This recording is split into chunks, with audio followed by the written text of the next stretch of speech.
इसमें मैं साहब में जो सबसे बड़ा एक कंसर्न था कि आपकी अमाउंट तो रिफ्लेक्ट हो जाती है ना, उसमें तो कोई इशू नहीं है। लेट्स सपोज मैं आपको पैसे भेज रहा हूँ तो वो तो रिफ्लेक्ट हो जाएंगे ऑन टाइम, बिल्कुल उसी सेकंड में। बिल्कुल। सो अब आगे बढ़ते मुझे ये बताइए कि लेट्स सपोज मैंने और आपने एक ट्रांजैक्शन करनी थी और मैंने आपकी जगह किसी और को ट्रांजैक्शन कर दी। अब मेरे पॉइंट ऑफ व्यू से, एक कस्टमर के पॉइंट ऑफ व्यू से इतनी इंपॉर्टेंट क्यों है कि अब वो जो 2 घंटे का पीरियड है उसमें अब मैंने उसको रिवर्स बैक करवाना है। सो उसमें जैज कैश का प्रोसेस क्या है? डिफरेंट ऐप्स का भी शायद यही प्रोसेस होगा कि किस तरह से आप उसको रीइंबर्स करवा सकते हैं या वापस ला सकते हैं।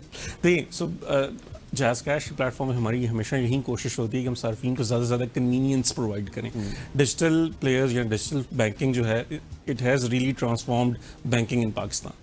और जितनी भी ट्रांजैक्शंस हैं वो इंस्टेंट ही होती हैं। आपने अक्सर ऑब्जर्व किया होगा, जब पैसे भेजते हैं तो वो विद इन सेकंड हो जाते हैं। लेकिन देखिए, हमें कन्वीनियंस के साथ साथ सिक्योरिटी को भी एक इंपॉर्टेंट एलिमेंट है और उसको एड्रेस करना है।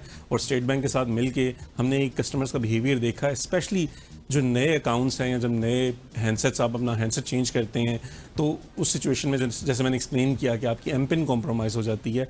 उस सूरत में कस्टमर्स अपने जो उनकी सेविंग्स होती हैं, जिनके पैसे होते हैं, उससे अक्सर वो हाथ धो बैठते हैं। तो उसको एड्रेस करने के लिए एक 2 घंटे का चेक है जो कि सारी बैंकिंग इंडस्ट्री ने डाला है। आई थिंक अगर इस तरह की कोई सिचुएशन होगी तो मेरी एडवाइस यही होगी कि आप 2 घंटे वेट कर लें, ताकि जब वो कूलिंग ऑफ पीरियड ख़त्म हो जाए तो उसके बाद you will be able to perform that transaction.